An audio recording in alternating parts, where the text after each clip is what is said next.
Ya mungkin di sini ada tugas-tugas untuk mengelola pemilikan.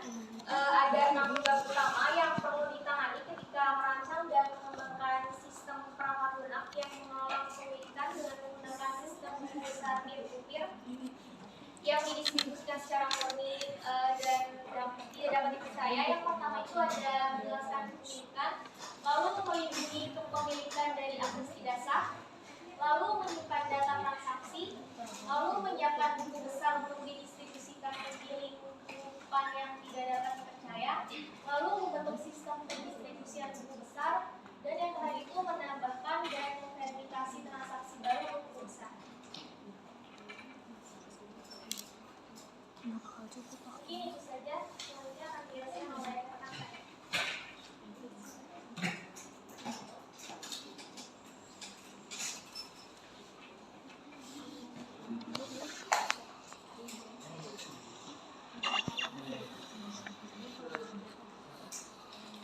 Non, di sini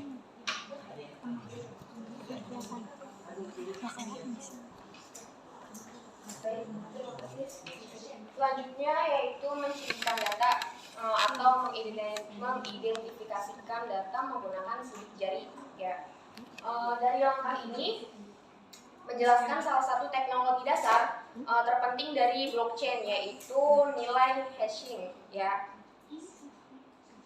Sidik jari di sini adalah bekas gesekan seluruh atau sebagian jari tangan manusia. Nah, mereka itu dianggap mampu mengidentifikasi manusia secara unik.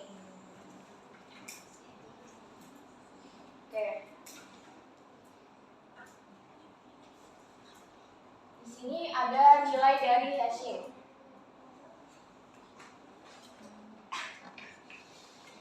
Yang pertama ada fungsi hashing. Sebelumnya kita harus tahu dulu fungsi hashing itu apa. Jadi fungsi hash ini adalah program komputer kecil yang mengubah segala jenis data menjadi sejumlah data yang tetap. Nah, fungsi dari hash ini adalah yang pertama menyediakan nilai hash untuk segala jenis data dengan cepat. Lalu yang kedua adalah menjadi deterministik.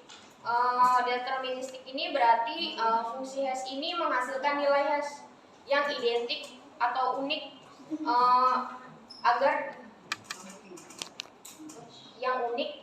supaya dapat memasukkan data tersebut. Nah, ini berarti bahwa setiap perbedaan yang diamati pada nilai hash data harus semata-mata disebabkan oleh perbedaan, dan juga data yang dimasukkan juga bukan oleh internal fungsi yang lain gitu. Lalu fungsi yang selanjutnya yaitu menjadi pseudo-random.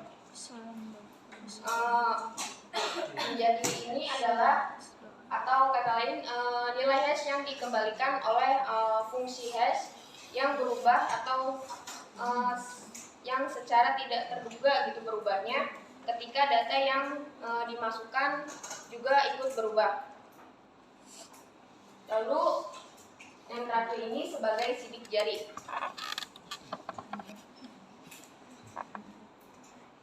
Lalu ada pola data hashing. Yang pertama ada hash independent.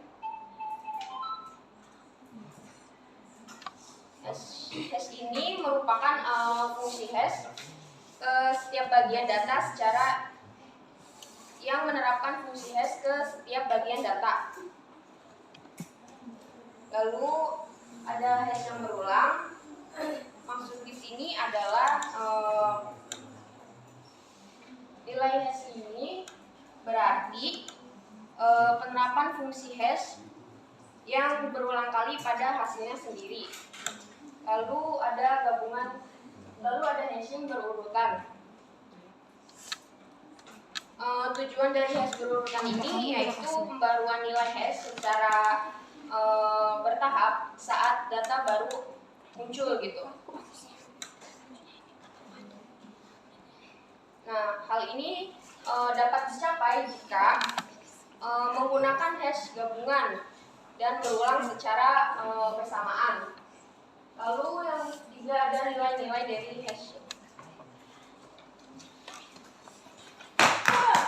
Awas jatuh.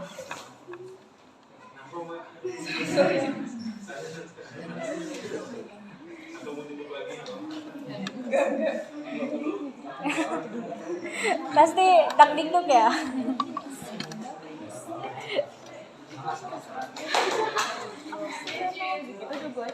Ini ada nilai dari hash. Yang pertama yaitu untuk membandingkan data. Lalu yang kedua yaitu untuk mendeteksi data yang seharusnya ada. Lalu yang ketiga untuk menyimpan kumpulan data.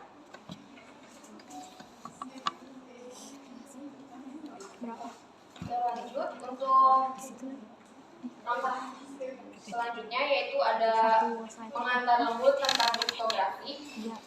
Berapa? Hasil penelitian. Yang pertama yaitu ada kriptografi asimetris.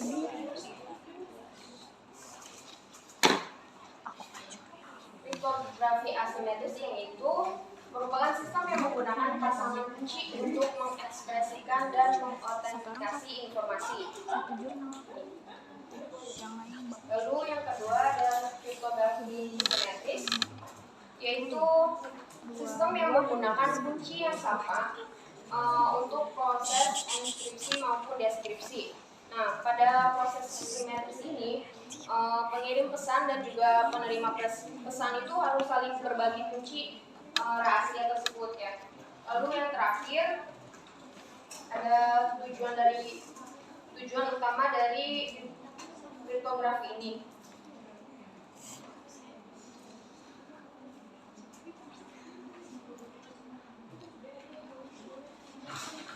Jadi tujuan utama kriptografi ini yang adalah untuk melindungi data agar tidak diakses oleh orang yang tidak berwenang. Oke. Mungkin itu saja yang dapat saya sampaikan. Saya kembalikan ke moderator. Baik, sebelumnya terima kasih. Materi yang selanjutnya akan disampaikan oleh saya sendiri. Yang keempat yaitu kriptografi asimetris di blockchain.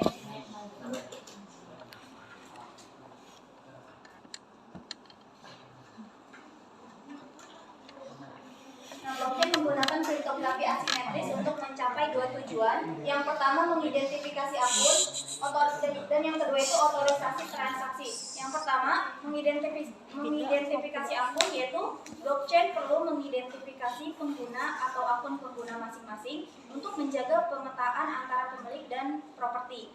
Blockchain juga menggunakan pendekatan kriptografi asimetris publik ke swasta untuk mengidentifikasi akun pengguna dan mentransfer kepemilikan di antara mereka. Nah, oleh karena itu, data transaksi menggunakan kunci kriptografi publik untuk mengidentifikasi akun yang terlibat dalam pengalihan kepemilikan.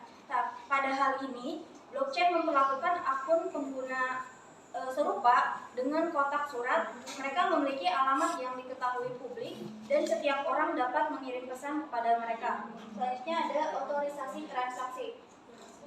Data transaksi harus selalu menyertakan data yang berfungsi sebagai bukti bahwa pemilik akun yang menyerahkan kepemilikan memang setuju dengan pengalihan kepemilikan yang dijelaskan. Aliran informasi yang tersirat dalam perjanjian ini dimulai dari pemilik akun yang menyerahkan kepemilikan dan diharapkan menjangkau setiap orang yang memeriksa data transaksi. Semua pihak lain dapat memverifikasi bukti persetujuan ini dengan menggunakan kunci kriptografi publik yang merupakan nomor akun yang menyerahkan kepemilikan.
selanjutnya ada otorisasi transaksi memanfaatkan pada sistem digital dengan tanda tangan.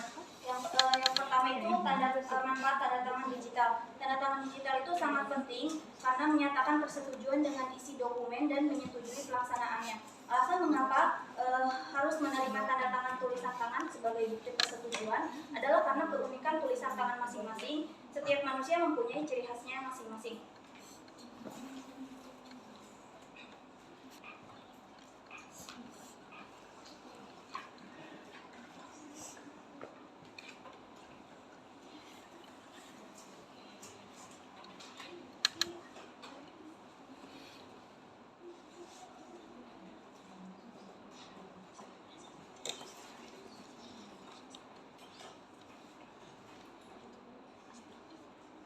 Untuk tanda tangan digital di blockchain itu memenuhi persyaratan yang dimana mereka menyatakan persetujuan pemilik akun yang menyerahkan kepemilikan dengan data transaksi tertentu. Mereka unik untuk seluruh konten data transaksi untuk mencegahnya. Digunakan untuk mengotorisasi transaksi ini lain tanpa persetujuan pembuatannya.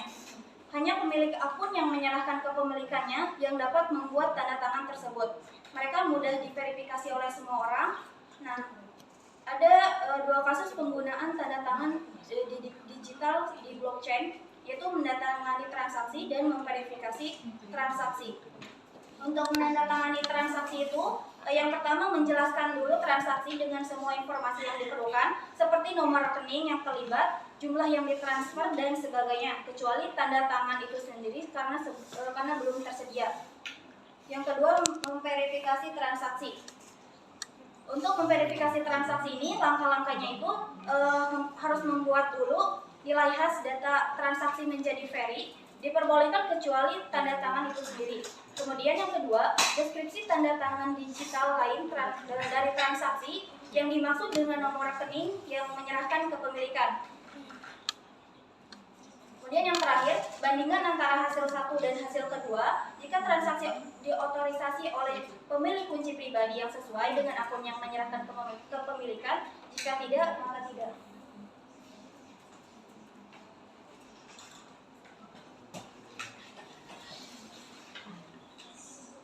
Baik, di sini saya akan menjelaskan tentang riwayat transaksi dan tujuan komunikasi antar bank. Sebelumnya, blockchain melindungi riwayat data transaksi dari manipulasi dan pemalsuan. Dengan cara apa? Dengan menyimpan data transaksi di penyimpanan data yang tidak dapat diubah. Mengapa riwayat suatu transaksi dibuat tidak dapat diubah? Karena dengan memanfaatkan dua gagasan. Yang pertama itu, gagasan yang pertama menyimpan data transaksi dalam struktur data blockchain. Yang ternyata blockchain ini kalau misalkan ada perubahan dia sensitif, jadi sensitif terhadap perubahan. Nah, bila diubah memerlukan penulisan ulang struktur data, mulai dari titik yang menyebabkan perubahan hingga kepala seluruh rantai. Kalau gagasan yang kedua membutuhkan solusi teka-teki hash untuk menulis. Itu adapun menulis ulang atau menambahkan setiap header block dalam struktur data blockchain.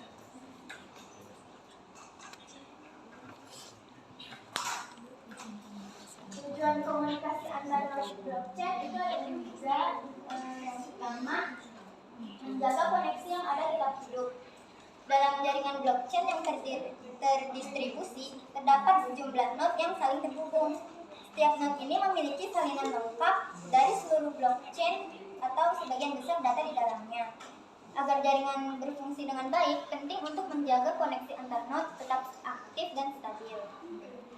Tujuan utama dari menjaga koneksi yang ada tetap hidup adalah memastikan bahwa setiap node dapat terus berkomunikasi satu sama lain tanpa adanya gangguan atau putusnya koneksi. Yang kedua, membangun koneksi baru. Membangun koneksi baru biasanya dilakukan melalui proses yang aman dan terautentikasi. Node yang ingin bergabung dengan jaringan harus melewati prosedur verifikasi yang sesuai dengan aturan jaringan tertentu sebelum mereka diterima sebagai anggota aktif dalam jaringan blockchain. Sebelumnya, membangun koneksi baru adalah langkah penting dalam pertumbuhan dan keberlanjutan jaringan blockchain yang terdistribusi. Ini memungkinkan jaringan untuk tetap dinamis dan terhubung. Yang ketiga, mendistribusikan informasi baru. Salah satu fungsi utama dari jaringan blockchain adalah untuk menyebarkan informasi terbaru kepada seluruh node dalam jaringan. Informasi yang harus didistribusikan ini dapat mencakup transaksi baru, pembuatan blok baru, pembaruan status kontrak pintar, dan sebagainya. Ini adalah langkah penting dalam menjaga konsistensi dan integritas blockchain di seluruh jaringan. Tujuan akhir dari algoritma blockchain adalah untuk memastikan bahwa struktur data rantai blok hanya berisi blok yang valid dan header blok yang valid. Validasi data ini dievaluasi berdasarkan dua kelompok aturan validasi yang berbeda. Yang pertama, aturan validasi data transaksi. Aturan validasi untuk data transaksi yang pertama ini menentukan data mana yang diperlukan untuk mendeskripsikan suatu transaksi. Misalnya deskripsi transaksi itu setiap transaksi dalam blockchain adalah catatan yang mencatat transfer aset atau informasi tertentu dari satu pihak ke pihak lain. Aturan validasi yang pertama ini bertujuan untuk menentukan data apa yang harus ada dalam transaksi tersebut agar dianggap sah. Ini termasuk informasi seperti alamat pengirim, alamat penerima, jumlah aset yang ditransfer, tanda tangan digital, dan data pendukung lainnya. Yang kedua, aturan validasi untuk header block. Aturan ini rupanya tidak tergantung pada isi data transaksi. Sebaliknya, dengan cara informasi ditambahkan ke struktur data blockchain. Aturan validasi untuk header block ini merupakan seperangkat pedoman atau kriteria yang digunakan dalam jaringan blockchain untuk menentukan bagaimana informasi tambahan diintegrasikan ke dalam struktur data blockchain, khususnya pada bagian header block. Misalnya pencegahan manipulasi. Aturan validasi ini dirancang untuk mencegah manipulasi atau pemalsuan header block karena setiap blok mengandung referensi hash ke blok sebelumnya. Perubahan apapun pada data dalam blok sebelumnya akan mempengaruhi header block dan seluruh rantai. Ini menjadikan manipulasi data di masa lalu menjadi sangat sulit karena akan memerlukan perhitungan ulang pada semua blok yang mengikuti. Mungkin itu saja. Selanjutnya akan dijelaskan oleh Reva.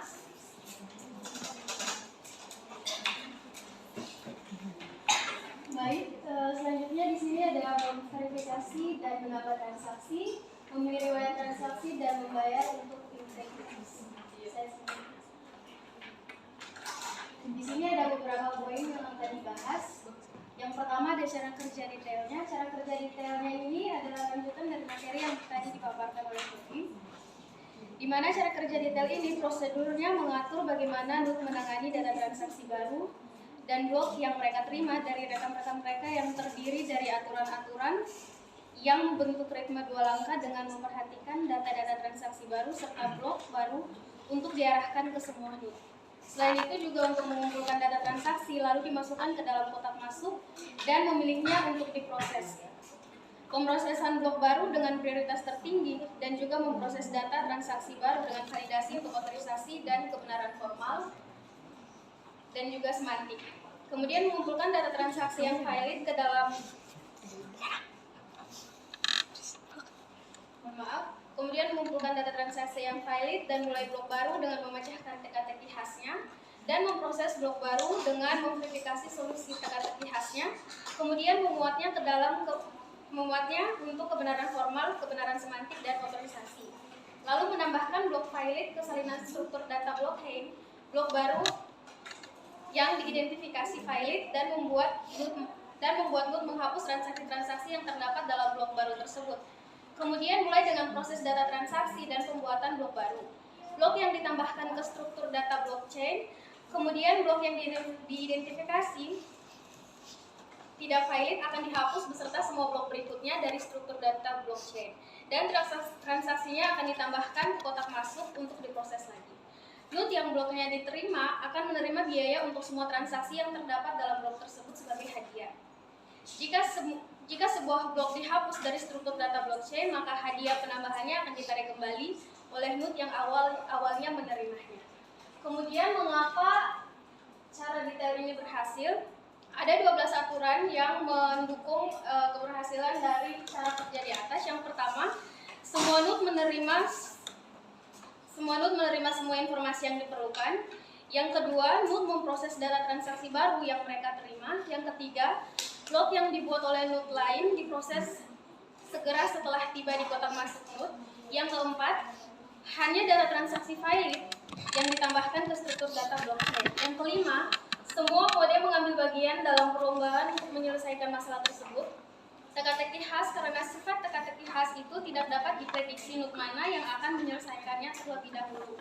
Yang keenam, semua node diberitahu ketika sebuah node berhasil menyelesaikan masalah teka-teki khas dan dari blok baru.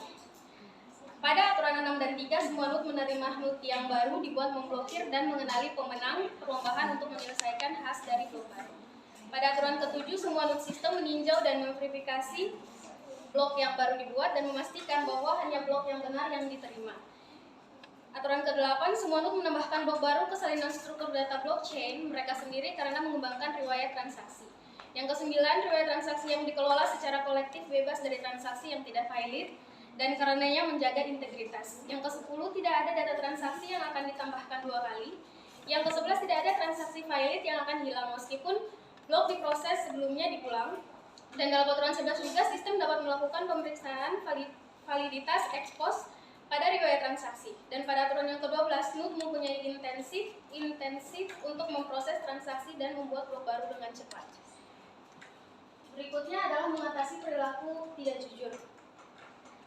Jenis perilaku tidak jujur yang saling menonjol dalam sistem peer-to-peer yang mengelola kepemilikan ada beberapa, di antaranya yang pertama, menyerahkan transaksi dengan berpura-pura menjadi orang lain. Yang kedua, menerima data atau blok transaksi. Yang ketiga, membebani semua node dengan banyak data transaksi dengan tujuan membuat trust. Yang keempat, menolak memproses data transaksi tertentu. Yang kelima, menolak untuk meneruskan informasi semua kasus perilaku tidak jujur tersebut yang sudah tercakup dalam konsep keamanan transaksi. Di antaranya ada identifikasi, autentikasi dan otorisasi melalui kriptografi, asimetris dan tanda tangan digital yang membatasi akses ke akun hanya pada pemilik kunci privat terkait.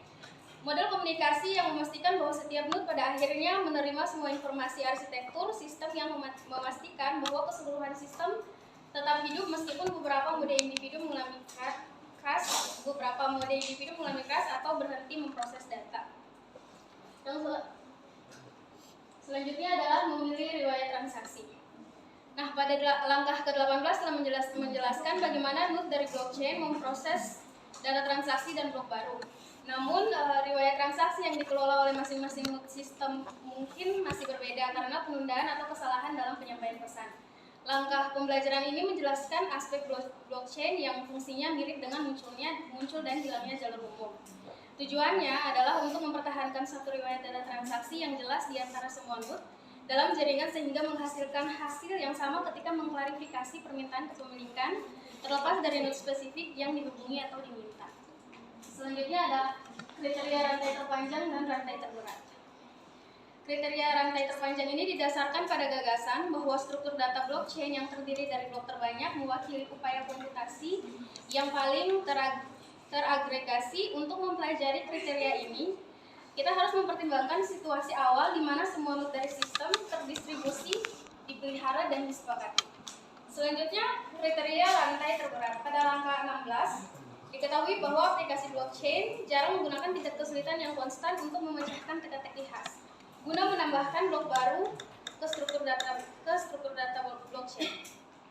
Sebaliknya, mereka biasanya menentukan tingkat kesulitan secara dinamis yang menyebabkan blok berbeda sehubungan dengan upaya komputasi yang dikeluarkan untuk ditambahkan ke struktur data blockchain. Di sisi lain, kriteria rantai terpanjang ini didasarkan pada gagasan bahwa jalur yang berisi blok paling banyak adalah jalur yang mewakili upaya komputasi paling banyak. Selanjutnya adalah konsekuensi memilih satu rantai. Konsekuensi memilih satu rantai tertentu di mana versi-versi yang bertentangan dan menetapkan sebagai menetapkannya sebagai rantai otoritatif mempunyai konsekuensi sebagai berikut. Yang pertama ada blok yatim piatu. Struktur data blockchain yang ditanam secara kolektif tampak seperti pohon yang cabang-cabangnya mewakili versi riwayat transaksi yang berbeda dan saling bertentangan. Semua blok dalam struktur data terbentuk pohon yang bukan bagian dari jalur otoritatif ditinggalkan oleh node dan dipanggil sebagai blok yatim piatu. Yang kedua ada hadiah yang diperoleh atau diklaim. Hadiah yang diperoleh kembali atau diklaim kembali. Blok yatim piatu ini tidak berguna untuk tujuan memperjelas kepemilikan karena tidak berkontribusi pada rantai otoritatif, sehingga hasilnya hadiah yang diberikan kepada node yang memuat dan mengirimkannya akan diperoleh kembali. Selanjutnya, mengklarifikasi kepemilikan. Hanya data transaksi yang merupakan bagian dari rantai otoritatif yang dianggap telah terjadi dan digunakan untuk memperjelas kepemilikan. Oleh karena itu, data transaksi mereka bukan merupakan bagian dari riwayat data transaksi tersebut. Sebaliknya, permintaan tersebut dianggap seolah-olah tidak pernah terjadi dan dianggap tidak ada ketika harus mengklarifikasi permintaan terkait kepemilikan. Berikutnya adalah pemrosesan ulang transaksi. Data transaksi yang merupakan bagian dari blok yatim piatu awalnya dikirim dengan tujuan untuk menambahkan ke riwayat transaksi. Hal ini disebabkan oleh aturan 2 algoritma blockchain seperti yang dijelaskan pada langkah 18. Hasilnya, transaksi yang dulunya merupakan bagian dari otoritatif dapat hilang untuk sementara waktu jika mayoritas node meninggalkan blok tempatnya berada. Namun mereka akan melakukannya muncul kembali setelah segera diproses ulang. Yang kelima ada batang umum yang tumbuh. Penerapan kriteria seleksi tidak selalu memberikan hasil yang jelas. Dalam situasi ini, struktur data blockchain memiliki 2 jalur panjang yang sama yang muncul dari term yang sama. Yang keenam, konsistensi akhirnya. Node yang memecahkan teka-teki khas dari blok baru pertama-tama memutuskan cabang mana yang bertentangan, yang akan diperpanjang, dan blok mana yang akan ditinggalkan. Oleh karena itu, pertumbuhan struktur data blockchain berbentuk pohon menunjukkan perilaku acak dalam pesan yang melewati jaringan. Selanjutnya ada ketahanan terhadap manipulasi. Jalur struktur data blockchain berbentuk pohon yang mewakili upaya reputasi paling banyak adalah versi otoritatif dari riwayat transaksi. Tetapi juga menetapkan dan mempertahankan jalur otoritatif hanyalah masalah mengendalikan sebagian besar kekuatan reputasi keseluruhan sistem. Berikut ada ancaman terhadap skema pemungutan suara dan peran teka-teki khas.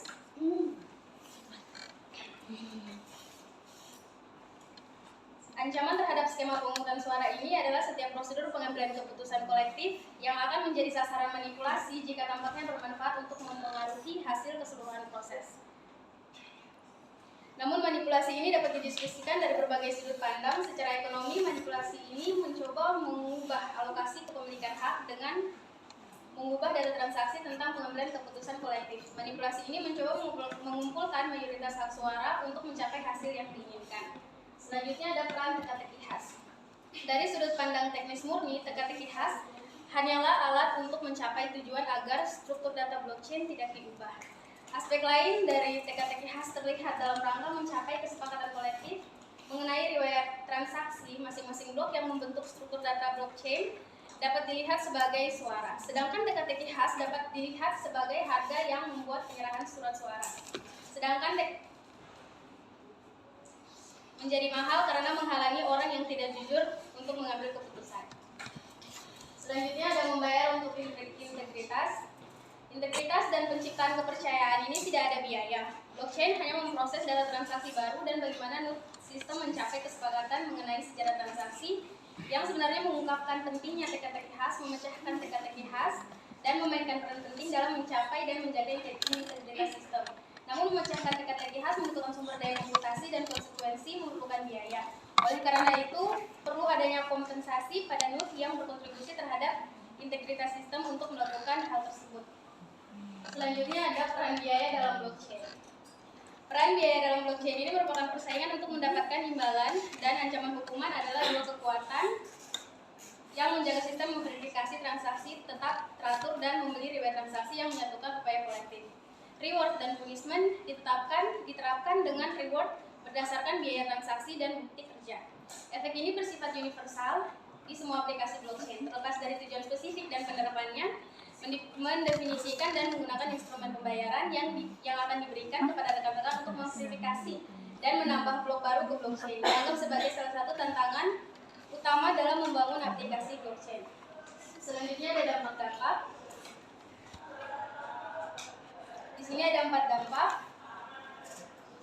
Dalam peran biaya blockchain tadi akibatnya memiliki beberapa dampak dalam membeli alat pembayaran yang harus dipertimbangkan. Dari dampak-dampak tersebut, yang pertama ada dampak terhadap integritas sistem. Dampak dari integritas sistem adalah kekuatan penghargaan dan hukuman adalah untuk mencapai dan menjaga integritas dalam blockchain. Hal ini berhasil karena rekan-rekan sistem menerima kompensasi yang berharga untuk menjaga integritas. Oleh karena itu, instrumen pembayaran yang digunakan yang memberi kompensasi kepada pendukung sistem berdampak langsung pada kepercayaan blockchain itu sendiri. Yang kedua adalah dampak terhadap keterbukaan sistem, di mana blockchain seharusnya menjadi sistem terbuka peer-to-peer. Setiap orang dapat menghubungkan komputernya ke sistem dan akan diberi penghargaan atas kontribusinya terhadap pemeliharaan integritas. Untuk itu, dalam hal ini instrumen pembayaran menekankan keterbukaan teknis sistem dengan menimbulkan kendala ekonomi. Berikutnya adalah dampak terhadap sistem terdistribusi, yaitu di mana blockchain adalah sistem peer-to-peer yang terdistribusi murni tanpa elemen kontrol atau koordinasi pusat. Namun apa jadinya jika instrumen pembayaran yang digunakan untuk memberi kompensasi kepada sesama dikendalikan dan diatur oleh satu lembaga pusat? Ini berarti membiarkan sentralitas memasuki sistem melalui pintu belakang, dan hal ini akan melawan sifat terdistribusi dari sistem. Berikutnya, dampak pada filsafat sistem. Pada penjelasan sebelumnya mengungkapkan bahwa properti instrumen pembelajaran yang digunakan untuk memberikan kompensasi kepada rekan-rekannya untuk mendukung sistem memiliki potensi untuk melawan aspek-aspek utama dari blockchain. Hal ini menimbulkan pertanyaan mendasar bagaimana sistem peer-to-peer yang terdistribusi murni dan dirancang untuk tetap bebas dari kendali terpusat yang dianggap kredibel jika sistem tersebut tidak dapat diandalkan. Maka setiap blockchain yang mengklaim sepenuhnya terbuka dan terdistribusi murni harus memiliki jawaban yang memuaskan. Yang terakhir adalah properti dari instrumen pembayaran dan jalan ke munculnya mata uang.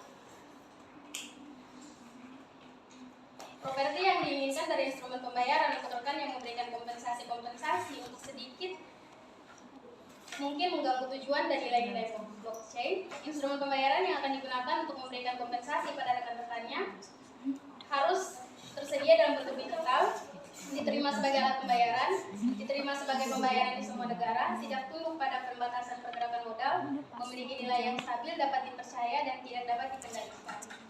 Jalan memutar ke munculnya mata uang bagian yang sebelumnya atau yang tadi saya jelaskan mencantumkan properti yang diinginkan dari instrumen.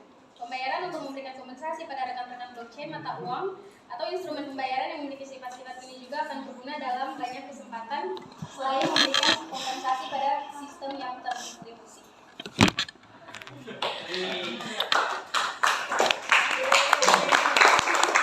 Mantap, Reva. Baru fokus. Oh, masih ada baru. Selanjutnya ada perbatasan solusi dan estimasi blockchain.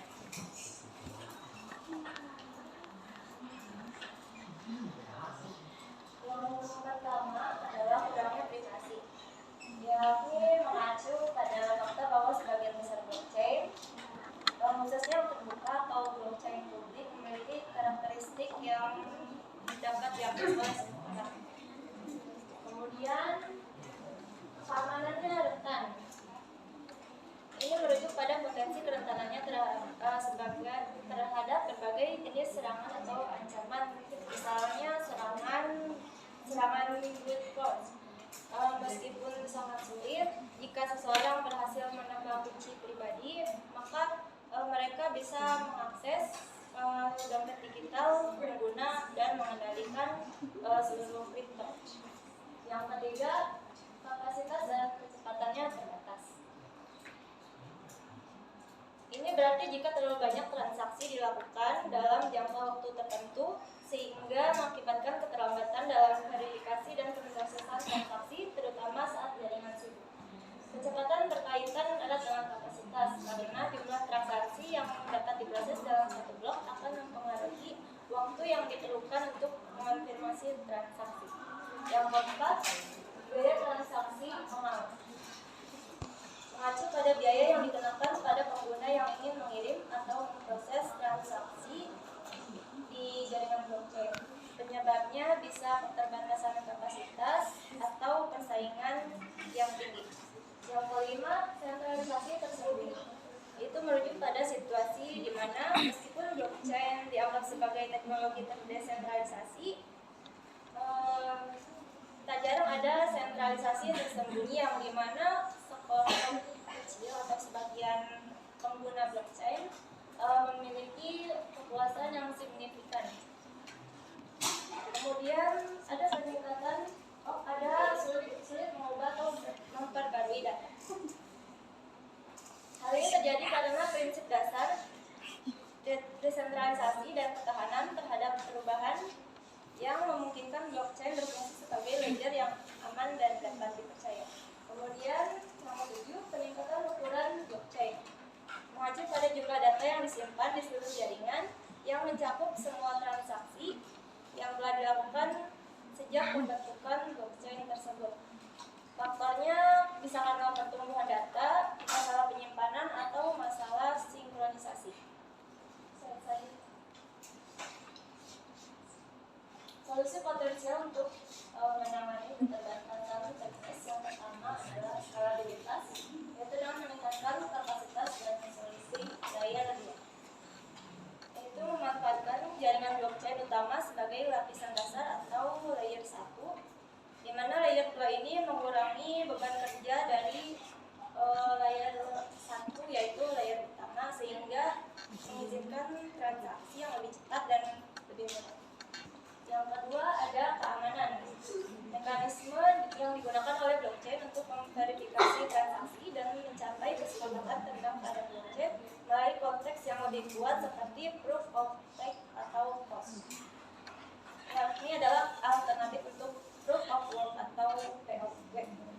Jadi pemilik koin atau token memiliki hak suara berdasarkan jumlah koin yang mereka miliki. Yang ketiga adalah privasi. Ini nama teknologi pemusatan zero dan jaringan khusus privasi. Zero Knowledge Proof adalah alat kriptografi yang memungkinkan pembuktian kebenaran sebuah pernyataan tanpa menggunakan data informasi aktual yang ada, yang dapat membantu mengatasi beberapa keterbatasan teknis dalam teknologi blockchain, khususnya yang terkait dengan privasi, keamanan, dan efisiensi. Yang keempat adalah daya transaksi. Dengan optimisasi gas jaringan Ethereum atau migrasi ke yang lebih cepat.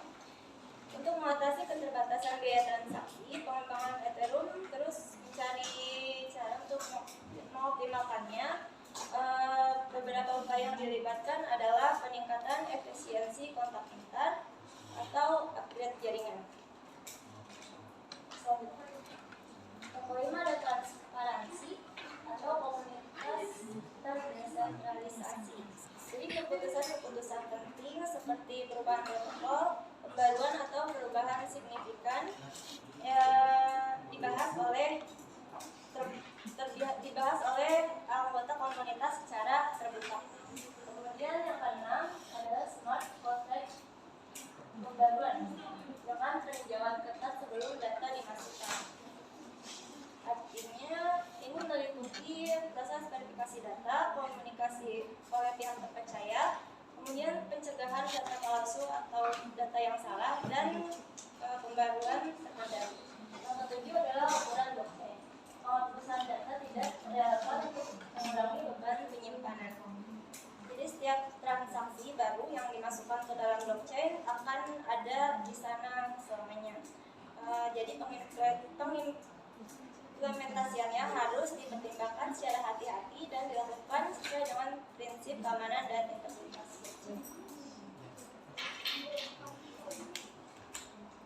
Kemudian ada keterbatasan blockchain non-teknis. Yang pertama, kekurangan penggunaan atau kesadaran hukum. Sebagian pengguna blockchain tidak sepenuhnya memahami hukum dari tindakan dalam konteks blockchain. Hal ini mengakibatkan masalah seperti ketidakpatuhan peraturan, perlindungan privasi yang kurang, atau masalah hukum yang muncul akibat penyalahgunaan blockchain. Yang kedua, terbatas pada aplikasi komersial skala besar. Ini disebabkan oleh kesenjangan regulasi, biaya implementasi yang signifikan, masalah kinerja, dan kecepatan transaksi yang rendah. Yang ketiga adalah pemecahan membahas masalah hukum penggunaan blockchain. Blockchain memberikan anonimitas yang dapat digunakan untuk aktivitas ilegal. Pemilik hak kekayaan intelektual perlu memahami bagaimana hak ini dapat diterapkan dan dilindungi dalam konteks blockchain, terutama ketika dihadapkan dengan pembajakan atau pelanggaran hak cipta. Solusi potensial untuk pembatasan alternatif. Yang pertama adalah edukasi melalui pendidikan dan kesadaran hukum, yakni bisa melalui pelatihan khusus atau sosialisasi untuk meningkatkan pemahaman dan keterampilan tentang teknologi blockchain. Yang kedua adalah antarmuka pengguna yang utama, yakni mengatasi ketidakpercayaan yang mungkin ada antara para pengguna, regulator, dan masyarakat umum, karena semakin banyak individu dan perusahaan yang memahami dan merasa nyaman dengan teknologi blockchain, maka semakin besar pula kemungkinan adopsi yang lebih luas.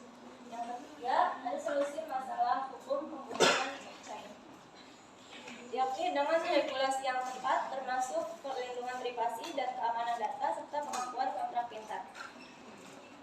Ada pula dengan hukum smart contract, yakni mengakui dan mengatur kontrak pintar secara hukum untuk memastikan validitas dan penegakan dalam kasus penyelamatan.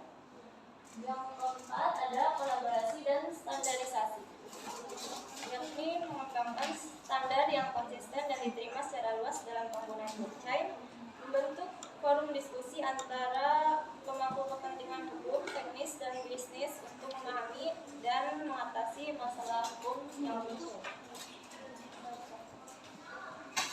Di sini ada jenis blockchain, yang dimana jenis blockchain itu ada dua. Yang pertama tanpa izin, adalah akses tertulis yang terbuka untuk semua pengguna teknologi. Yang kedua dengan izin, akses tertulis hanya untuk kelompok trader atau pengguna terbatas yang telah disaring atau dipercaya, dengan catatan keputusan tentang akses ini mempengaruhi struktur blockchain. Mungkin itu saja yang dapat saya sampaikan. Selanjutnya akan disampaikan oleh Iya.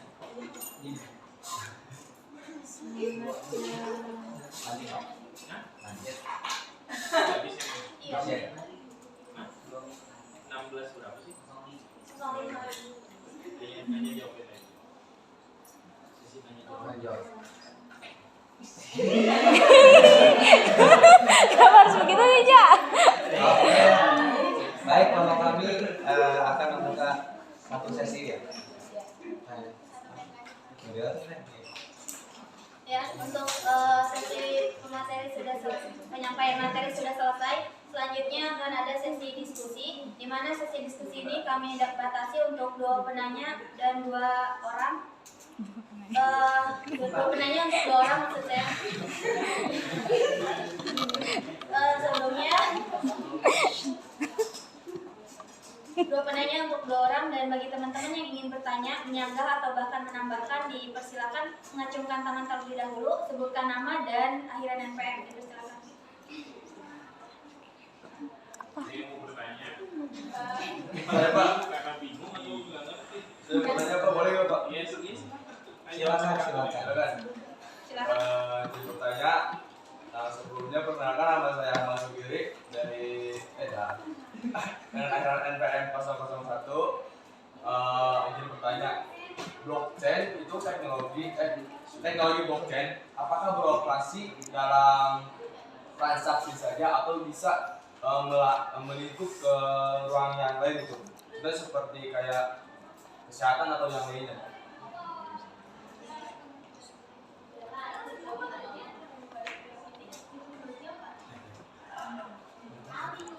Kamu mau sekolah mau kamu sendiri? Banyak nanya.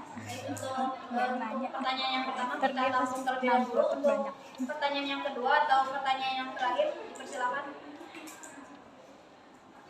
Sendiri. Dijawab aja ini. Mau diskusi dulu atau langsung jawab? Diskusi dulu aja. Pak, sebelumnya izin Pak, tadi Reva sakit apakah boleh pulang dulu? Mana surat? Yang persen. Iya. Iya itu, Pak. Ini Jatuh. Yang tadi pas udah kasih keterangan. Oh, izin antar ya Pak. Iya. Kelasnya Reva di mana? Eva di situ. Revanya mana? Pulang ke pos kan? Iya Pak. Ke kosan kan? Papua. Kalau sakit ngomongnya. Kan saya nggak bisa, bukan paranormal, nggak bisa sakit atau iya nggak apa-apa Pak. Tadi yang maju ya? Iya Pak. Sekarang sudah kemana? Yang HP-nya jatuh? Iya yang HP-nya jatuh Pak. Apa? Yang kalian jatuh sakit. Baik, saya akan menjawab pertanyaan dari Sodif, yaitu pertanyaannya blockchain beroperasi dalam transaksi atau bidang yang lain, atau transaksi saja atau bidang lain juga dapat beroperasi. Blockchain juga selain transaksi juga beroperasi dalam bidang kesehatan seperti medis, terus konten media, token games, bidang pekerjaan, perusahaan dan lain sebagainya. Lebih dari itu semua. Blockchain itu berperan penting untuk semua bidang. Apakah jelas? Ya baik, berarti blockchain itu mencakup keseluruhan, bukan hanya transaksi atau bank aja. Iya, mencakup semua bidang. Bisa. Baik, terima kasih ya jawabannya. Sama-sama. Baik, untuk tadi saya ucapkan terima kasih pada Sogir yang telah bertanya dan Najib yang telah menjawab. Selanjutnya untuk pertanyaan yang kedua, apakah ada? Ayo nanya. Jangan. Cukup.